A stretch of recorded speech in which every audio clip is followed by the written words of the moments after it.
Alrighty, ladies and gentlemen, the third and final section of this short chapter here, short like Mr. Allen.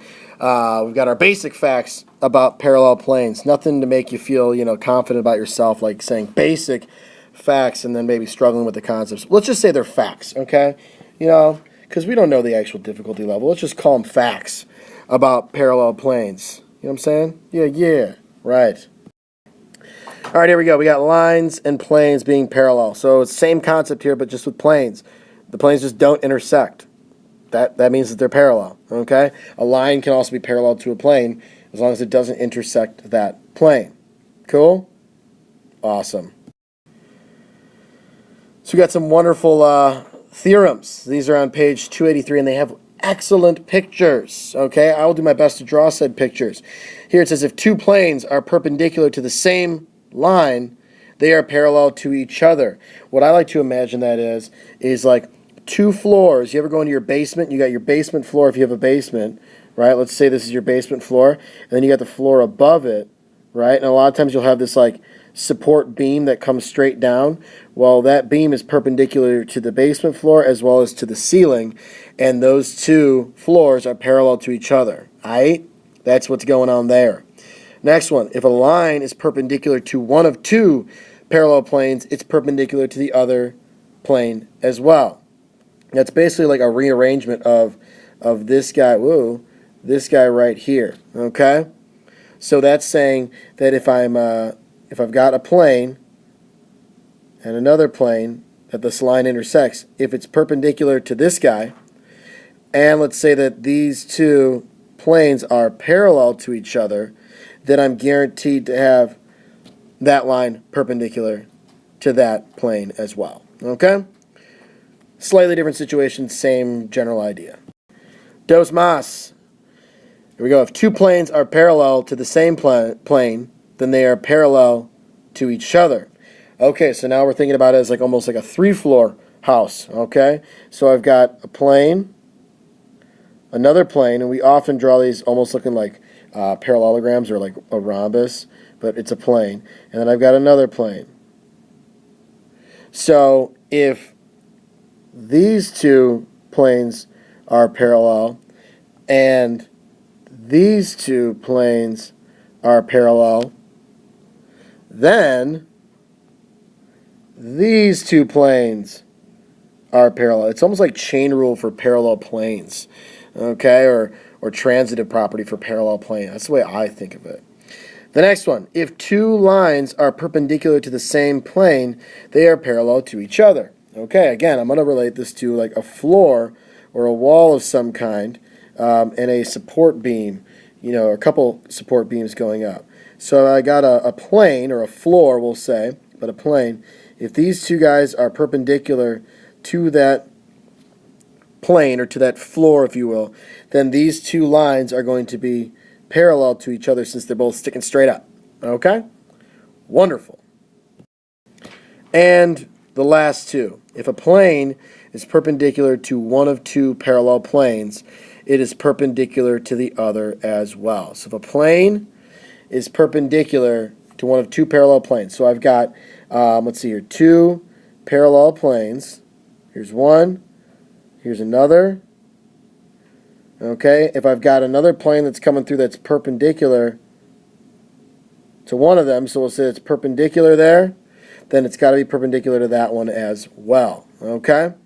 It's kind of like if, imagine like a floor, a ceiling, and a wall.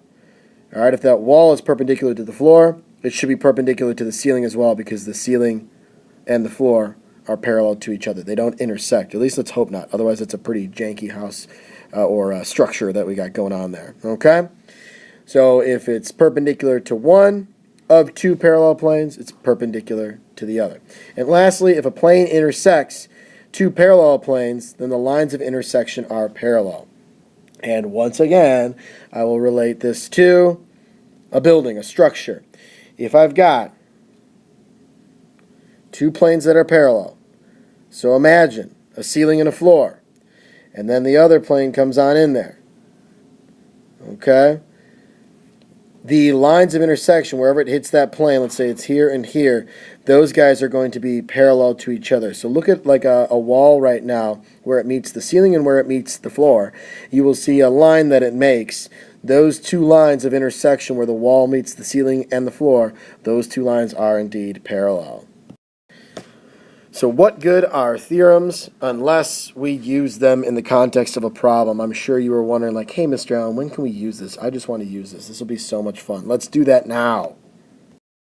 Alrighty, we got a lot of information here. We have that AD is congruent to CB, right? Those are those diagonals there. Let's see here. It says CA is perpendicular to F, plane F, which is this guy over here on the left, or on the right, my other left. That's F right there. This is an E right here. Okay. And it also says that E and F are parallel. Okay. And then we have AC is parallel to DB. Why is this even important? First off, don't two parallel lines determine a plane? Yeah, so what we really have is when it asks, I'm just going to jump down to this one right here. It says, is ABDC a plane figure? Our answer is yes here, because two parallel lines determine a plane. That is one of our four ways to determine a plane, right? So that is a plane. Now that we have that, when you have a plane intersecting planes, you get different information. Now, first off, it says, is BD perpendicular to F? So the first thing I want to look at here is that CA is perpendicular to F. I know that CA is perpendicular to that plane. I also know that CA and DB are parallels. We've already circled. So one of our theorems stated that if one of two parallel lines is perpendicular to a plane, then the other one has to be perpendicular to that plane. So, yes. Yes, indeed. They are. Right? BD is perpendicular, based on one of our theorems. We've already got that it's a plane figure. Now it says, is AB parallel to CD? Well, again, if we look at one of our theorems, if a plane, which we've already established that it's a plane figure in the previous step, if a plane intersects two parallel planes, then the lines of intersection are parallel. So yes, again, they are parallel to each other, because that plane figure intersects two parallel planes, resulting in two parallel lines. And lastly, it says, what is the most descriptive name for ABDC? So if we're thinking of this as a quadrilateral from our previous chapter, I've got parallel, right here. I've got parallel right here. So my opposite sides are parallel, so it's at least a parallelogram, right? But we also have that AD is congruent to CB, right? Haven't used that yet. What do we know if we have congruent diagonals? It is a rectangle. Heck yeah. Alrighty, Mr. Allen had to do a little bit of repairing here to make sure that this thing would actually make sense, because all the symbols got messed up. Alright. That's why that little weird looking box is there with the given information. We've got AO is congruent to PD. Let's mark that bad boy. I've got E is parallel to F, so those two planes are parallel, right? This is my E, this is my F. If you'd like to make them fancier, you can. I guess I'll stop with the curly Q letters for now anyways. We've got circle O and we got circle P. Okay, we got circles. Then I've also got that BC and AD intersect at K. I want to talk about this one because this seems like a weird thing to have right here. Why is that important? Right there, BC is intersecting AD at K. Well, think about our reasons, or ways to determine a plane, rather. Okay, if we got two lines that intersect, they form a plane. So I can now establish that ABDC is a plane figure, okay, because I have two lines that are intersecting each other. That's important, because I can then talk about planes intersecting planes and getting parallel lines or whatever, or perpendicular and stuff like that, okay? So I want to prove that ABDC is a parallelogram. Awesome. Bringing back in Chapter 5. I love it. I love bringing back old memories of math into new math. It's just, it's exciting, okay? So let's see here. If I want to prove something's a parallelogram, a lot of times we do like one pair of opposite sides are both congruent and parallel, right? Okay. Well, I'm looking here and I see we've got some circle action going on. And what do I know about circles? Well, I know that all radii are congruent, so couldn't I say that AO and BO are congruent? I could also say that CP and PD are congruent. Looks like all those are congruent to each other, aren't they? How lovely is that? And you know what? If I add those bad boys together, I'm going to get AB is congruent to CD. And that is one pair of sides that are congruent. One pair of opposite sides are congruent.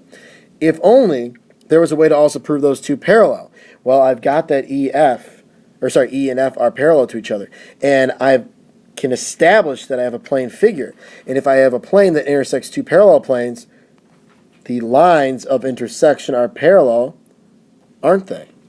So I can get those two parallel as well as being congruent. I've got myself a parallelogram. My proof is already done. I've just got to make sure I put all the pieces, parts into that proof. Oh boy. So things have started to move here, which is just wonderful. I'm going to try and fix that. Let's see here. Let's put this all back in place. Lovely. I think that's pretty darn close. All right. Let's do this thing. So I've got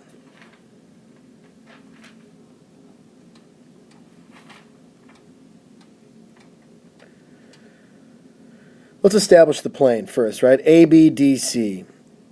ABDC is a plane. And our reason would be intersecting lines determine a plane. Cool? I'm cool with that symbol there. Done. That was our little crisscross action there. Crisscross applesauce to determine a plane. Alrighty. I've got a bunch of stuff that's congruent, right? I've got that BO is congruent to AO. I've got that PD is congruent to, I think that's a C up there, CP. All radii congruent. And my next step is going to look real similar, but it's just going to be all congruent. BO congruent to AO, congruent to PD, congruent to CP.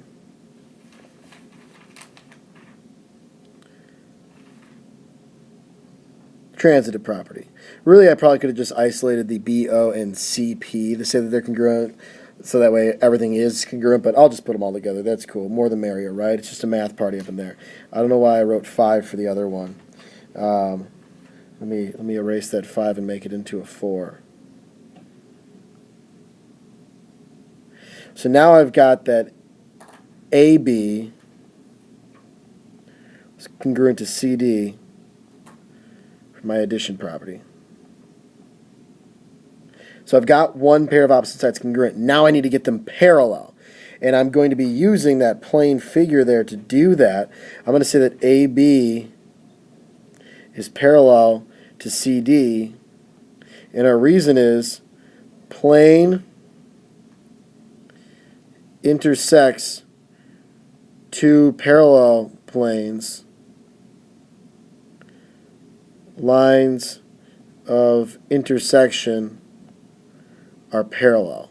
Okay? A plane intersects two parallel planes, then the lines of intersection are parallel. I was trying to make that an F. There we go.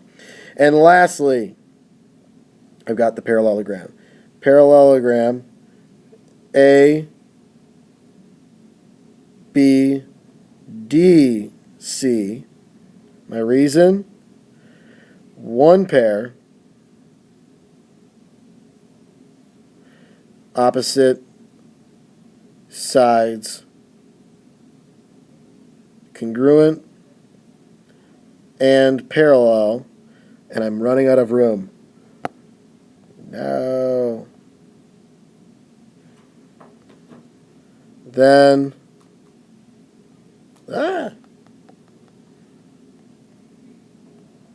parallelogram. Lovely. I've got it. We're all good. I'll see if I can move that back down a little bit so everything gets put back together. Or I just move this up. Okay. There we go. So I used the plane figure to establish the parallel lines. I guess if I were rewriting this, I might put these two, the 6 and the 2 next to each other.